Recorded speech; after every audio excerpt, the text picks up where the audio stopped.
ప్రభువునందు ప్రియమైనటువంటి సహోదరి సహోదరులారా, మరొకసారి అమరేశ్వరం అనే కార్యక్రమాన్ని వింటకు మీ అందరినీ కూడా ప్రభు అయినటువంటి యేసుక్రీస్తు నామమున ఆహ్వానిస్తున్నాను.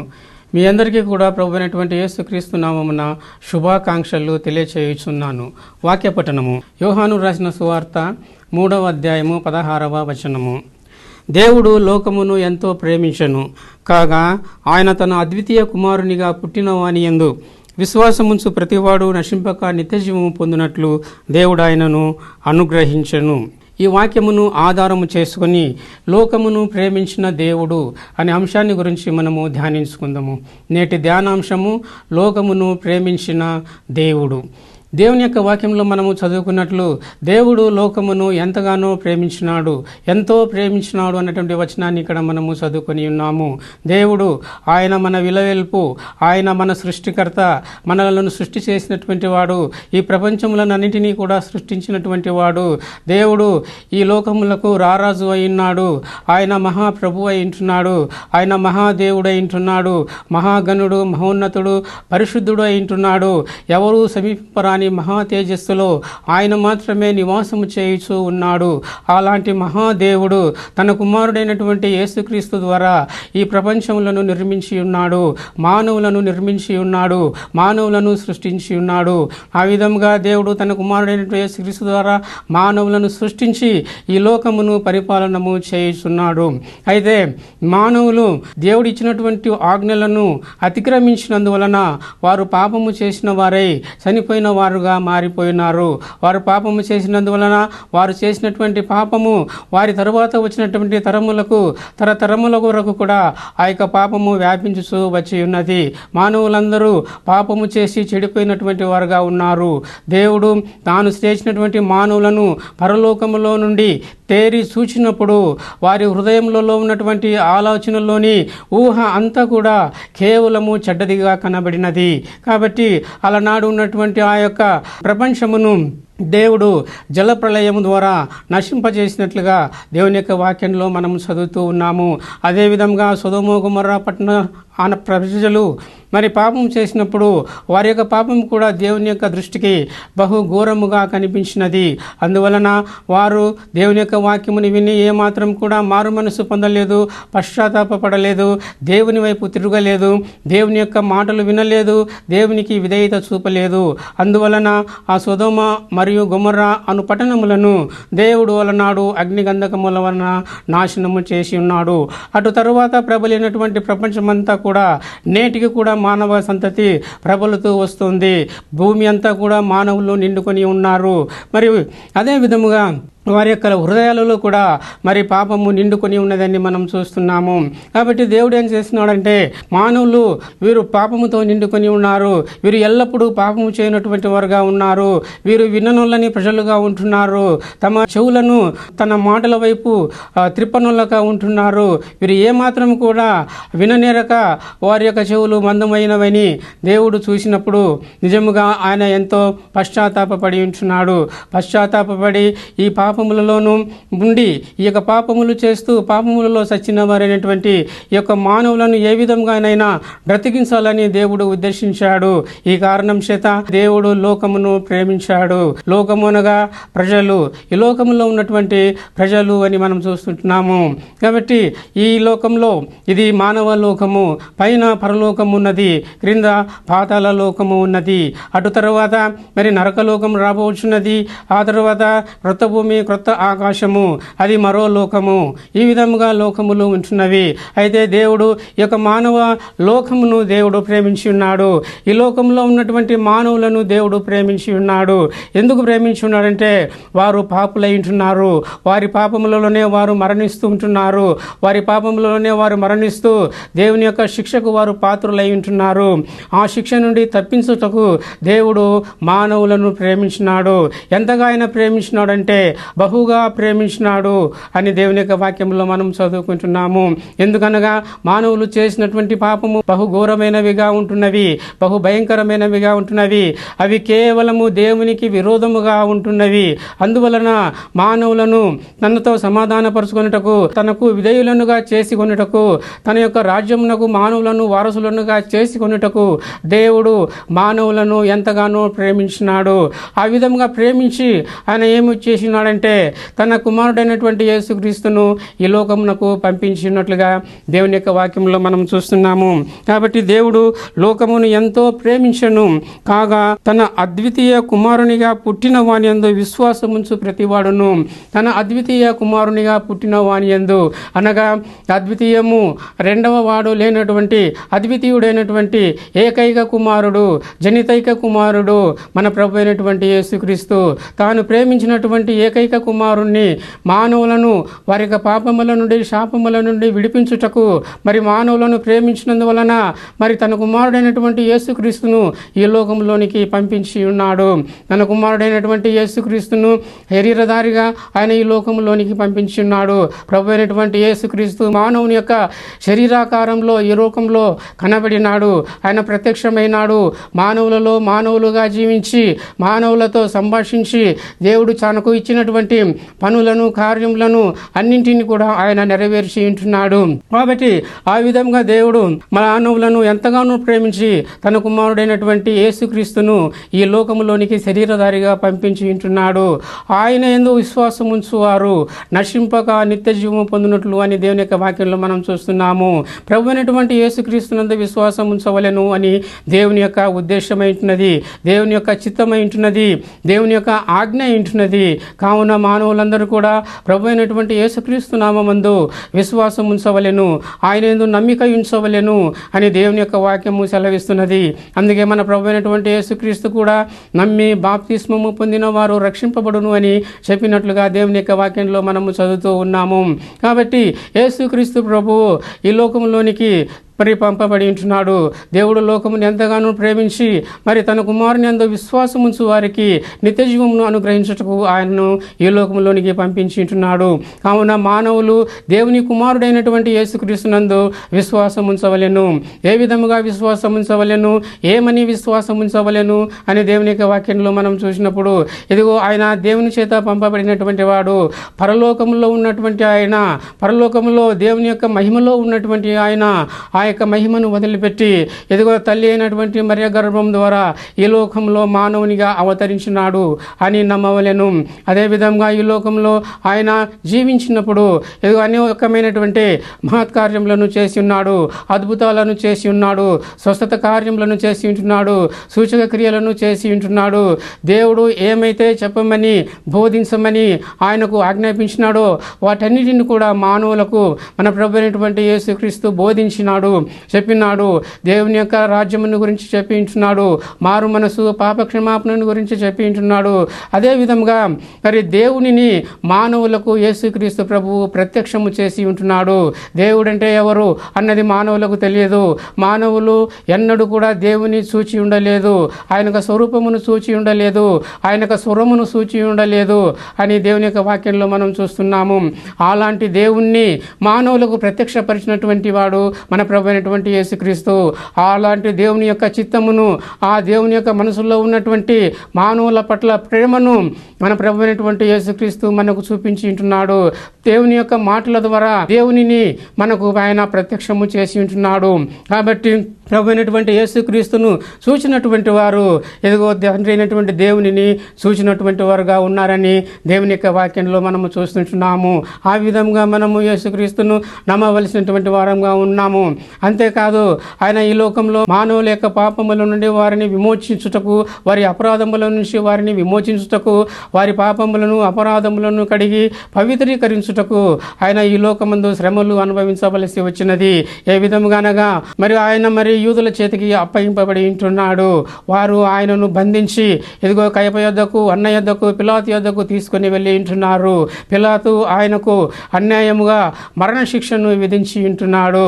జనులైతే మరి పిలాతుకు ప్రభువైనటువంటి యేసుక్రీస్తునందు ఏ దోషమును కూడా కనిపించలేదు. అందువలన ఇతని యందు నాకు ఏ దోషమును కనిపించటలేదు, కావున ఇతని నేను మీకు విడుదల చేస్తాను, మీకు కావలెనని ఇదిగో బరబ్బాను అక్కడ ఉన్నాడు, వానిని మీకు విడుదల చేసిను అని పిలాతు మరి యేసుక్రీస్తు ప్రభును విడిపించుటకు ప్రయత్నం చేసినాడు. అయితే ప్రజలు మాత్రము సిలువ వేయము, సిలువ వేయము, సిలువ వేయము అని కేకలు వేయిస్తున్నారు. చివరికి వారి కేకలే గెలిచినవి. అందువలన పొంతి పిలాతు మన ప్రభువైనటువంటి యేసుక్రీస్తును మరణశిక్షకు అప్పగించి ఉంటున్నాడు. శిష్యులు యేసుక్రీస్తు ప్రభును తమ వశము చేసుకొని ఇదిగో ఆయన తనను గురించి తాను రాజు అని చెప్పుకొనినందువలన ఆయనకు ఒక నకిలీ రాజవేషము ధరింపజేసి ఆయనను అవమానపరిచినారు. ఆయన వస్త్రములను తీసి ఆయనకు ఊదారంగు వస్త్రములను ధరింపజేసి ఇదిగో ఒక ముళ్ళ కిరీటమును ఆయన తలపైన పెట్టి ఒక రెల్లును ఆయన చేతికి ఇచ్చి ఇదిగో ఆయన కన్నులకు గంతులను కట్టి ఆయనను చెంపల మీద కొట్టి ఇదిగో నిన్ను కొట్టినవాడు ఎవడో ప్రవచింపుమని ఆయనను వేళకోలం చేసి ఉన్నారు. ఆయన ఎదుట సాగిలపడి యూదుల రాజా నీకు శుభము అని చెప్పి ఆయనను మరి ఎంతగానో అపహసించినట్లుగా దేవుని యొక్క వాక్యములు మనము చదువుతున్నాము. కాబట్టి ఈ విధంగా ప్రభువైనటువంటి యేసుక్రీస్తు అన్యాయపు తీర్పుకు లోనై ఉంటున్నాడు. అన్యాయముగా ఆయన ఆ సైనికుల వలన బాధింపబడి ఉంటున్నాడు. ఇదిగో అన్యాయముగా ఆ సైనికుల వలన ఆయన వేళాకూలము చేయబడి ఉంటున్నాడు. తరువాత ఆయన భుజము పైన భారమైనటువంటి సిలువను వారు మోపి ఉన్నారు. ఆయన భారమైనటువంటి సిలువను మోసుకొని ఇదిగో ఆ యొక్క కల్వరిగిరి సిల్వ వరకు ఆ భారమైనటువంటి సిల్వని మోసుకొని వచ్చినారు. కల్వరిగిరి పైన ఆయనను సిల్వ పైన పరుండబెట్టి కాళ్ళల్లోనూ చేతులలోనూ శీలలు గుచ్చినారు. ఆ విధంగా శీలలు గుచ్చి ఆయనను సిల్వ పైన వేలాడదీసినారు. చివరికి ఆయన ప్రక్కలో బల్లెముతో పొడిచి ఉన్నారు. యేసుక్రీస్తు ప్రభువు తన యొక్క రక్తంనంతటిని కూడా కార్చి ఉన్నాడు. చేతులలో నుండి రక్తము కార్చింటున్నాడు, పాదములలో నుండి రక్తము కార్చింటున్నాడు, ప్రక్కల్లో నుంచి రక్తము కార్చించున్నాడు. తన యొక్క రక్తం అంతటిని కూడా కార్చి ఇదిగో తండ్రి చేతికి తన యొక్క ఆత్మను అప్పగించుకొని సమాప్తమైనదని చెప్పి కన్ను మూసినట్లుగా మనం చూస్తున్నాము. తరువాత ఆయనను సమాధి చేస్తున్నారు. అయితే ప్రభువైనటువంటి యేసుక్రీస్తు మూడవ దినం ముందు తిరిగి పునరుత్థానుడై లేచి ఇదిగో పరలోకమునకు ఆరోహణమైనాడు. ఆరోహణమైనటువంటి ఆ ప్రభువే తిరిగి రెండవసారి ఈ లోకమునకు రానయ్యున్నాడు అన్నటువంటి విషయాలను మనము నమ్మవలెను. అదే మన తండ్రి అయినటువంటి దేవుడు చెప్తున్నాడు, తన కుమారుని యందు విశ్వాసం ఉంచు ప్రతివాడును. కాబట్టి ఏ విధంగా విశ్వాసం ఉంచవలెను? ఇప్పుడు నేను చెప్పినటువంటి విషయాలన్నిటినీ కూడా విశ్వసించవలెను అని దేవుని యొక్క ఉద్దేశమైంటున్నది. తన కుమారుడు మానవుల యొక్క పాపముల నిమిత్తము శిలువపైన రక్తము కార్చినాడు అన్నటువంటి విషయాన్ని, తన కుమారుడు మానవుల యొక్క పాపముల నిమిత్తము మానవులకు బదులుగా తన యొక్క ప్రాణాన్ని శిలువలో అర్పించినాడని, తన కుమారుడు మానవులు తమ యొక్క పాపములకు అనుభవించవలసినటువంటి శిక్షకు బదులుగా తన కుమారుడైనటువంటి యేసుక్రీస్తు ఆ శిక్షను భరించినట్లుగా తండ్రి చేసి ఉంటున్నాడు అన్నటువంటి విషయాన్ని మానవులను నమ్మవలెనని తండ్రి కోరుచున్నాడు. ఈ విధంగా నమ్మునటువంటి వారు మరి దేవుని యొక్క నిత్య జీవమును పొందుదరని అక్కడ దేవుని యొక్క వాక్యంలో మనం చూస్తున్నాము. కాబట్టి దేవుడు కోరుకుని ప్రకారముగా మనుషులు తన కుమారుడైనటువంటి యేసుక్రీస్తునందు విశ్వాసం ఉంచవలెను, నమ్మవలెను.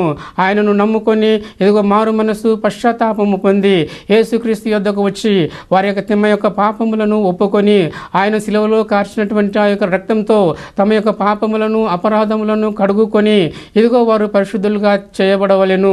ఆ విధంగా పరిశుద్ధులుగా చేయబడి దేవుని యొక్క రాజ్యమునకు వారసులు కావాలని అన్నటువంటిది దేవుని యొక్క ఉద్దేశము. కాబట్టి ఈ విధముగా జరగవలెనంటే మానవులైనటువంటి వారు మరి ప్రభువైనటువంటి యేసుక్రీస్తునందు విశ్వాసం ఉంచవలెను అని దేవుడు ఈ యొక్క వాక్యంలో చెప్తున్నట్లుగా మనం చూస్తున్నాము. దేవుడు లోకమును ఎంతో ప్రేమించను కాగా తన కుమారుని యందు విశ్వాసం ఉంచు ప్రతివాడును నశింపక నిత్య జీవం పొందునట్లు ఆయనను అనుగ్రహించును అని చెప్పేసి మనం చూస్తున్నాం. అద్వితీయ కుమారునిగా పుట్టిన వాని యందు విశ్వాసం ఉంచు ప్రతివాడు నశింపక నిత్య జీవం పొందునట్లు ఆయనను అనుగ్రహించను. కావున మానవులు నశించుట మన తండ్రి అయినటువంటి దేవునికి ఏమాత్రం కూడా ఇష్టము లేదు. వారు తమ యొక్క పాపములోనే నశించి మరి ఇదిగో నిత్య నరకాగ్నికి గురి కావటము తండ్రి అయినటువంటి దేవునికి దేవునికి ఏమాత్రము ఇష్టం లేదు. అందువలన మానవులు నశించకూడదు అన్నటువంటి మరి ఉద్దేశంతో దేవుడు చిత్తము కలిగినటువంటి వాడై ఆయన తన కుమారుడైనటువంటి యేసుక్రీస్తును ఆయన ఈ లోకంలోనికి పాప శరీరాకారంలో పంపించి ఉంటున్నాడు అని మనం దేవుని యొక్క వాక్యంలో చదువుకొని ఉన్నాము. ఆ విధముగా ప్రభువైనటువంటి యేసుక్రీస్తునందు ఎవరైతే విశ్వాసం ఉంచుతారో వారందరూ కూడా నిత్య జీవము పొందుతారని దేవుని వాక్యం మనకు సెలవిస్తోంది. నిత్య జీవం అనగా ఎల్లప్పుడూ జీవించటము, శాశ్వతముగా జీవించటము, ఎటువంటి అవరోధాలు లేకుండా ఎల్లప్పుడూ దేవునితో కూడా జీవించటము, దేవుని యొక్క రాజ్యమందు జీవించటము, ఎల్లప్పుడూ దేవునితో కూడా ఉంటూ అక్కడ దేవుని స్తుతించుచు మహిమపరచుచు పరలోకంలో ఎల్లప్పుడూ కూడా దేవునితో స్థిరంగా నివసించటము అని మనం చూస్తున్నాము. దానినే నిత్య జీవము అని ఇక్కడ పేర్కొనటము జరిగినది. శాశ్వతమైనటువంటి జీవితము, ఎల్లప్పుడూ కూడా మరి నరక శిక్షను తప్పించుకొని ఈ పరలోక రాజ్యంలో ప్రవేశించి ఆ యొక్క పరలోక పౌరసత్వం పొందినటువంటి వారమై అక్కడ మన కోసము మన ప్రభు అయినటువంటి యేసుక్రీస్తు ఏర్పాటు చేసినటువంటి నివాసములలో నివాసము చేయుటకు ఇదిగో మనము అక్కడికి వెళ్ళున్నటువంటి వారముగా ఉంటున్నాము. అది ఏ నిత్య జీవము, అది ఏ శాశ్వత జీవము. ఇటువంటి నిత్య జీవము, ఇటువంటి శాశ్వత జీవితము మానవులు అనగా పాపిష్టులైనటువంటి మానవులు, అపరాధులైనటువంటి మానవులు పొందవలెనని మన ప్రభు అయినటువంటి యేసుక్రీస్తు మానవులందరినీ కూడా ఎంతగానో ప్రేమించినాడు. ఎంతగానో ప్రేమించి తన కుమారుడైనటువంటి యేసుక్రీస్తుని లోకంలోనికి పంపించి ఇదిగో ఆయనను సిలువకు అప్పగించి ఆయన సిలువలో చేసినటువంటి ఆ యొక్క బలి ద్వారా తన మానవులందరినీ కూడా ఆయన విమోచించ తలపెట్టినాడు. అందుకే తన కుమారుడైనటువంటి యేసుక్రీస్తుని ఈ లోకంలోనికి ఆయన పంపించుంటున్నాడు. కావున మానవులైనటువంటి వారు మరి తమ యొక్క పాపముల నుండి విడుదల పొందవలెనంటే, అపరాధముల నుండి విడుదల పొందవలెనంటే, ఆ నాశనము నుండి విడుదల పొందవలెనంటే వారు తప్పకుండా ప్రభు అయినటువంటి యేసుక్రీస్తునందు విశ్వాసం ఉంచవలెను. వారు తమను దేవుడు ఎంతగా ప్రేమించాడో అన్నటువంటి విషయాన్ని గ్రహించవలెను. దేవునిని వారు గ్రహించవలెను. దేవుని యొక్క చిత్తమును గ్రహించవలెను. ఆ విధంగా గ్రహించుట ద్వారా దేవుని కుమారుడైనటువంటి యేసుక్రీస్తునందు విశ్వాసం ఉంచుటకు, మారు మనసు పొందుటకు, పశ్చాత్తాపడుటకు, మారు మనసు పొంది నమ్మి బాప్తిస్మం పొందుటకు వీలు కలుగునని దేవుని యొక్క వాక్యం ముందు మనము చూస్తూ ఉంటున్నాము. కాబట్టి ఈ విధంగా 17వ వచనంలో మనం చూసినట్లయితే లోకము తన కుమారుని ద్వారా రక్షణ పొందుటకే గాని లోకమునకు తీర్పు తీర్చుటకు దేవుడు ఆయనను లోకములోనికి పంపలేదు అని ఇక్కడ మనము చూస్తూ ఉంటున్నాము. కాబట్టి లోకము తన కుమారుని ద్వారా రక్షణ పొందుటకే ఆయన ఈ లోకంలోనికి పంపించుతున్నాడు. ఈ లోకము అనగా ఈ లోకములో నుండి ప్రజలందరికీ కూడా తన కుమారుని ద్వారా రక్షణ పొందవలెనని ఇక్కడ మనం చూస్తుంటున్నాము. కుమారుని ద్వారా మాత్రమే రక్షణ కలుగుతుంది. దేవుని యొక్క కుమారుడైనటువంటి యేసుక్రీస్తు ద్వారానే రక్షణ కలుగుతుంది. రక్షణ అనగా పాప విమోచనము, పాపముల నుండి విడుదల పొందుట, పాపములకు క్షమాపణ పొందుట, పాపములకు వచ్చినటువంటి శిక్ష నుండి తప్పించుకొనుట, పాపము వలన వచ్చు జీతమైనటువంటి మరణము నుండి తప్పించుకొనుట, దీనినే మనము రక్షణ అనుచున్నాము. ఈ యొక్క లోకంలో నుంచి, ఈ యొక్క లోకంలో ఉన్నటువంటి పాపములో నుండి, ఈ యొక్క పాప శరీరాకారమైనటువంటి శరీరములో నుండి విడుదల పొంది ఆ పరలోక రాజ్య భాగ్యమును పొందుటమే రక్షణ అని మనము చూస్తుంటున్నాము. ఇటువంటి రక్షణను మన తండ్రి అయినటువంటి దేవుడు తన కుమారుడైనటువంటి యేసుక్రీస్తు ద్వారా మాత్రమే మానవులకు అనుగ్రహించుచున్నాడు. కావున మానవులైనటువంటి వారు ఇలాంటి రక్షణను పొందవలనంటే దేవుడు అనుగ్రహించినటువంటి, దేవుడు ఈ లోకంలోనికి పంపించినటువంటి తన కుమారుడైనటువంటి యేసుక్రీస్తునందు విశ్వసించవలెనని ఇక్కడ దేవుడు మనకు చెబుతూ ఉంటున్నాడు, ఆజ్ఞాపిస్తుంటున్నాడు. అదేవిధంగా దేవుడు మన ప్రభు అయినటువంటి యేసుక్రీస్తుని గురించి అనేక విషయములను చెప్పి ఉంటున్నాడు. ఈయన నా ప్రియ కుమారుడు, మీరు ఈయన యొక్క మాటను వినవలెను అని మానవులందరికీ కూడా ఆయన సెలవిచ్చి ఉంటున్నాడు. అంతేకాదు తన కుమారుని యందు విశ్వాసం ఉంచవలెనని మానవులందరికీ ఆయన ఆజ్ఞాపించుతూ ఉంటున్నాడు. కాబట్టి మానవులు రక్షణ పొందవలెనంటే తనకు ఆ దేవుని యొక్క కుమారుని యందు విశ్వాసం ఉంచవలెను. ఇదిగో మానవులు దేవుని యొక్క కుమారుని యందు విశ్వాసం ఉంచకపోవటము ఇదిగో పాపముగా పరిగణింపబడుతుందని దేవుని యొక్క వాక్యంలో చూస్తున్నాం. ఎందుకనగా దేవుని ఆజ్ఞ అయి ఉంటున్నది.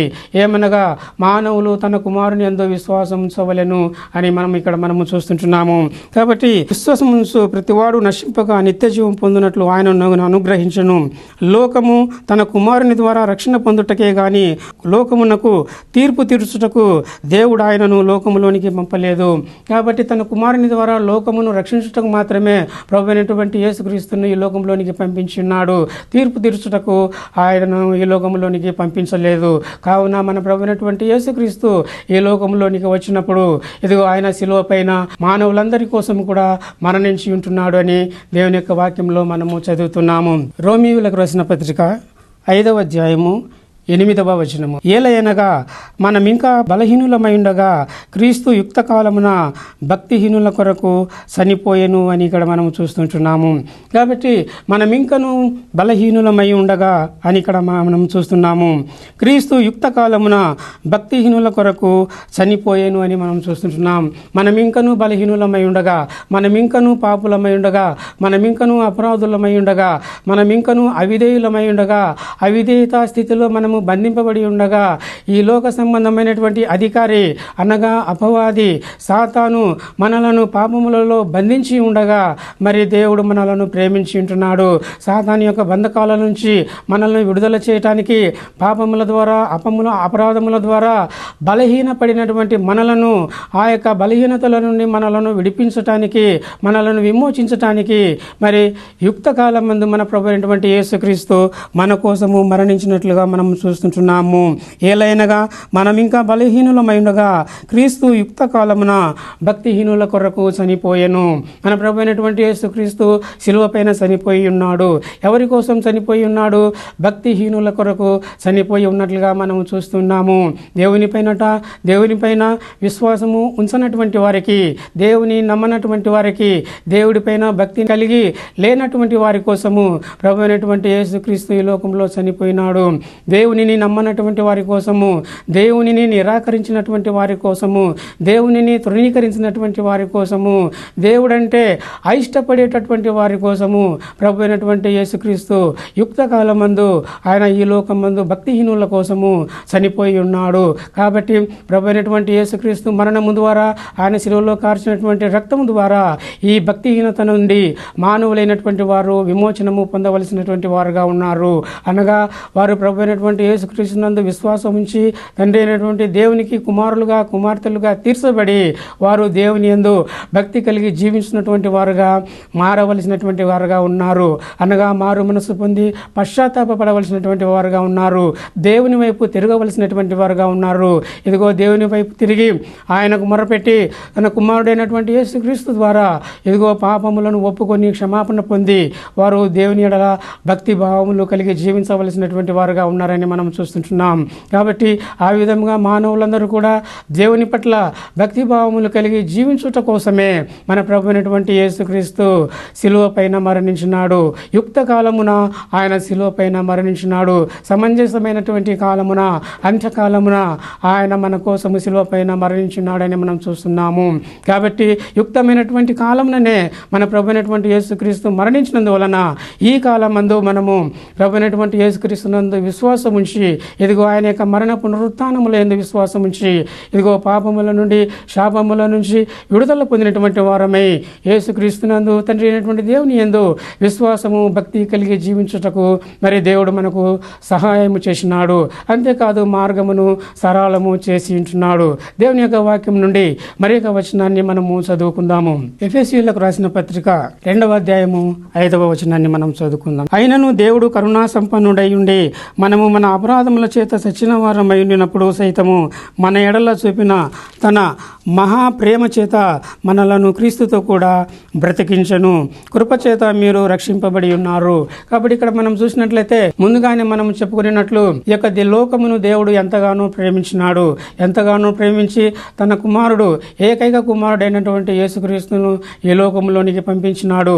ఆయన యందు విశ్వాసం ఉంచు ప్రతి వాడు కూడా నశింపగా నిత్యజీవం పొందినట్లు ఆయనను అనుగ్రహించినాడు అన్నటువంటి విషయాన్ని మనం చూసినాము. కాబట్టి అదే విషయాన్ని ఇక్కడ మనం చూస్తుంటున్నాము. ఏలయనగా మానవులందరూ కూడా పాపముల చేతను అపరాధముల చేతను చచ్చినటువంటి వారై ఉండగా ఇదిగో తన యొక్క మహాప్రేమను దేవుడు ఇక్కడ వెల్లడిపరుస్తున్నాడు. ఏ విధంగా వెల్లడిపరుస్తున్నాడంటే తన యొక్క మహాప్రేమ చేత మనలను క్రీస్తుతో కూడా బ్రతికించను. అనగా పాపము వలన వచ్చు జీతము మరణము. పాపం చేసే ప్రతి వాడు కూడా మరణించినటువంటి వానితో సమానము. ఉండును. కాబట్టి అలాంటి వాడు మరి నుండి విమోచించబడవలెను, అంటే ఆ మరణము నుంచి తిరిగి బ్రతకవలెను. అందుకోసమే దేవుడు తన యొక్క మహాప్రేమ చేత ప్రభు అయినటువంటి యేసుక్రీస్తును ఈ లోకంలోని శరీరధారిగా పంపించి ఉంటున్నాడు. ఆయన శిలువలో మరణించినట్లుగా చేసి ఉంటున్నాడని మనం చూస్తుంటున్నాము. కాబట్టి ఇక్కడ తన యొక్క మహాప్రేమ చేత మనలను క్రీస్తుతో కూడా బ్రతికించెను. ఎవరైతే పాపముల నుండి విమోచించబడి ఉంటున్నారో, ఎవరైతే యేసుక్రీస్తు దగ్గరికి వచ్చి తమ యొక్క పాపములను ఒప్పుకొని ఆయన రక్తములో ఆయన యొక్క వారి యొక్క పాపములను కడుగుకొని ఉంటున్నారో, పాప విమోచనము పొంది ఉంటున్నారో, ఎవరైతే యేసుక్రీస్తు నామం ముందు విశ్వాసం ఉంచి బాప్తిస్ము పొంది ఉంటున్నారో వారందరూ కూడా ఇదిగో క్రీస్తు యొక్క మరణములో పాలు పొంది ఆయన యొక్క పునరుత్థానంలో కూడా పాలు పొందినటువంటి వారుగా ఉంటున్నారు. అనగా జీవించినటువంటి వారుగా ఉంటున్నారు, బ్రతికింపబడినటువంటి వారుగా ఉంటున్నారు అని దేవుని యొక్క వాక్యంలో మనం చూస్తున్నాము. కాబట్టి దేవుడు తన యొక్క మహాప్రేమ చేత మనలను క్రీస్తుతో కూడా బ్రతికించెను. కావున ఈ యొక్క బ్రతుకు అనగా ఈ యొక్క జీవము ఇది శాశ్వత జీవమై ఉంటున్నది, ఇది ఏ నిత్య జీవమై ఉంటున్నది, ఇది ఏ పాప విమోచనము పాప క్షమాపణము అయి ఉంటున్నది అని దేవుని యొక్క వాక్యంలో మనం చూస్తున్నాము. కాబట్టి దేవుడు తన యొక్క మహాప్రేమ చేత మనలను క్రీస్తుతో కూడా బ్రతికించను అన్నటువంటి విషయాన్ని ఈ యొక్క వాక్యంలో మనము చూస్తూ ఉంటున్నాము. ఇంకా మనం చూసినట్లయితే దేవుని యొక్క వాక్యంలో మరి ఒక వచనాన్ని మనం చదువుకుందాం. ప్రకటన గ్రంథము 1వ అధ్యాయము 6వ వచనము. మనలను ప్రేమించుచు తన రక్తము వలన మన పాపముల నుండి మనలను విడిపించిన వానికి మహిమయు ప్రభావమును యుగయుగములు కలుగునుగాక, ఆమేన్. మన ప్రభు అయినటువంటి యేసుక్రీస్తు మనలను ప్రేమించినాడు. మనలను ప్రేమించి ఆయన తన రక్తము వలన మన పాపముల నుండి మనలను విడిపించినాడు. కాబట్టి యేసుక్రీస్తు ప్రభు తన యొక్క రక్తము వలన మన పాపముల నుండి మనలను విడిపించినాడు. యేసుక్రీస్తు ప్రభు శిలువలో కార్చినటువంటి రక్తము చేత పాపములను కడుగుకొని మరి మనము శుద్ధులముగా చేయబడినట్లయితే ఇదిగో ఆయన వలన మనము విమోచింపబడిన వారముగా ఉంటాము. మనలను ప్రేమించుచు తన రక్తము వలన మన పాపముల నుండి మనలను విడిపించిన వానికి మహిమయు ప్రభావమును యుగయుగములు కలుగునుగాక, ఆమేన్. కాబట్టి శిలువ వేయబడినటువంటి యేసుక్రీస్తు ప్రభువుకు మరి మహిమ ప్రభావము యుగయుగములు కలుగునుగాక, ఆమేన్ అని చెప్పబడుతున్నటువంటి మాటలను మనం చూస్తున్నాము. కాబట్టి యేసుక్రీస్తు యొక్క రక్తం వలననే పాప విమోచన, రక్షణ భాగ్యము, పరలోక భాగ్యము కలుగుతుందని మనము చూస్తుంటున్నాము. కాబట్టి దేవునిందు ప్రియమైనటువంటి సోదరులారా, సోదరులారా, ఇదిగో ఇంతవరకు మన దేవుని యొక్క వాక్యమును వింటున్నాము. దేవుడు లోకమును ఎంతో ప్రేమించను అన్నటువంటి వాక్యమును మనము విన్నాము. దేవుడు లోకమును ఎంతో ప్రేమించను కాగా తన అద్వితీయ కుమారునిగా పుట్టిన వాని యందు విశ్వాసముంచు ప్రతివాడు నశింపగా నిత్య జీవం పొందినట్లు దేవుడు ఆయనను అనుగ్రహించను. కావున ఈ రోజే మరి ప్రభు అయినటువంటి యేసుక్రీస్తునందు విశ్వాసం ఉంచి దేవుని యొక్క ఆజ్ఞ ప్రకారము ఆయన ద్వారా రక్షణ భాగ్యము పొంది ఆయన యొక్క రక్తం ద్వారా పాపముల నుండి కడగబడి పరిశుద్ధులముగా మనం చేయబడి పాప విమోచన, శాప విమోచన, అపరాధ విమోచన పొంది పరలోక రాజ్యమునకు మనమందరము వారసులమై ఆ వినాశనం నుండి తప్పించుకొనబడవలెనని ప్రభువు పేరట బ్రతిమాలుకొనుచున్నాను. ఈ యొక్క వాక్యమును ప్రభువు ఫలింపచేయునుగాక. ప్రార్థించుదాము. పరలోకమందున్న మా తండ్రి, మీ ఘనమైన నామమునకు యేసుక్రీస్తు ద్వారా కృతజ్ఞతాస్తుతులు సమర్పిస్తున్నాము. తండ్రి, పాపులమైనటువంటి మమ్మల్ని మీరు ఎంతగానో ప్రేమించి మీ ఏకైక కుమారుడైనటువంటి యేసుక్రీస్తును పాప శరీరాకారంతో ఈ లోకంలోనికి పంపించి ఇదిగో ఆయన శిలువలో కార్చినటువంటి రక్తం చేత మా యొక్క పాపముల నుండి, శాపముల నుంచి విమోచనమును మీరు మాకు దయచేసి రానున్నటువంటి ఆ యొక్క మహా వినాశనం నుండి మమ్మల్ని తప్పించినందులకై మీకు కృతజ్ఞతాస్తుతులు సమర్పిస్తున్నాము. తండ్రి, ఈ వాక్యమును విన్నటువంటి వారిలో ఇంకా ఎంతమంది అయితే మీ కుమారుడు అయినటువంటి యేసుక్రీస్తునందు విశ్వాసం ఉంచలేదో, నమ్మకం ఉంచలేదో అలాంటి వారు ఈ వాక్యము వినిన తర్వాత ఇదిగో మీ కుమారుడు అయినటువంటి యేసుక్రీస్తును అంగీకరించి విశ్వసించి బాప్తిస్మము పొంది ఇదిగో మీ కుమారులుగా, మీ కుమార్తెలుగా తీర్చబడి మీ యొక్క పరలోక రాజ్యమునకు వారసులుగా మార్చబడి రానున్నటువంటి ఆ యొక్క మహా వినాశనం నుండి తప్పించబడినట్లు మీ కృప అనుగ్రహించమని ప్రాధేయపడుచున్నాను. కృప చూపించండి, సహాయం చేయండి. ఈ వాక్యము వినుచున్నటువంటి వారిలో ఎందరైతే అనారోగ్యంతో ఉన్నారో వారందరినీ కూడా మీరు ముట్టండి, స్వస్థపరచండి. వారిని మీ సాక్షులుగా మలుచుకోమని, మీ సేవలుగా మలుచుకోమని ప్రాధేయపడుచున్నాను. కృప చూపించండి, సహాయం చేయండి. మా ప్రభు అయినటువంటి యేసుక్రీస్తు ద్వారా ప్రార్థించి వేడుకుంటున్నాను తండ్రి. Amen, amen, amen. సహోదరులారా, సహోదరులారా, ఇంతవరకు అమరస్వరం అనే కార్యక్రమమును మీరందరూ వీక్షించినందులకై ప్రభు అయినటువంటి యేసుక్రీస్తు నామమున మీకు వందనములు తెలియజేస్తున్నాను. తిరిగి వచ్చే వారము ఇదే సమయానికి ఇదే ఛానల్లో మళ్ళీ కలుసుకుందాము. అంతవరకు సెలవు. పరిశుద్ధాత్మ మీకు తోడై ఉండునుగాక. ఆమెన్.